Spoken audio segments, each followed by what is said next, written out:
I'm sorry, folks, but I got to figure out what set off that detective. Well, except for some fillings, keys in my purse, this belt, I'm metal-free. How about you? Same, unless it's the, steel screws. Steel screws? You know, the steel screws in my hip from that wound. Oh, yeah, right. He was injured in Vietnam. Yeah, you know, I get this problem all the time in airports. Well, that's a new one on me. No, it's very common. Excuse me, I would like to speak to Mr. Cain about Mr. Castillo, and as long as you can't get in there, excuse me.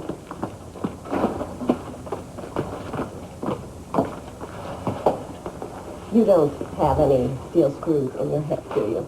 No. No, I didn't think so. You just didn't want to get searched. Why? I'd love to try and help Cruz out. Are you crazy? Why do people keep saying that in this town? What, you and Eden were going to break Cruz out of here? No, not Eden. She didn't know. It was my idea. Cruz turned it down. Well, thank God.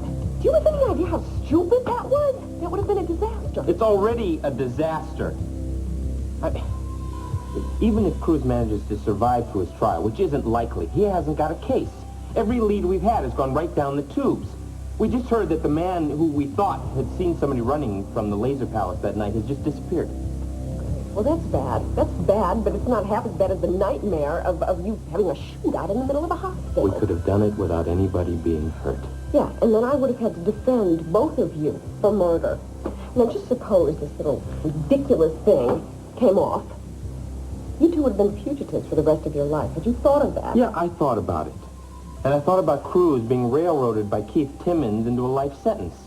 And right then, the alternative seemed like a pretty good idea. Keith Timmons is a jerk and a coward.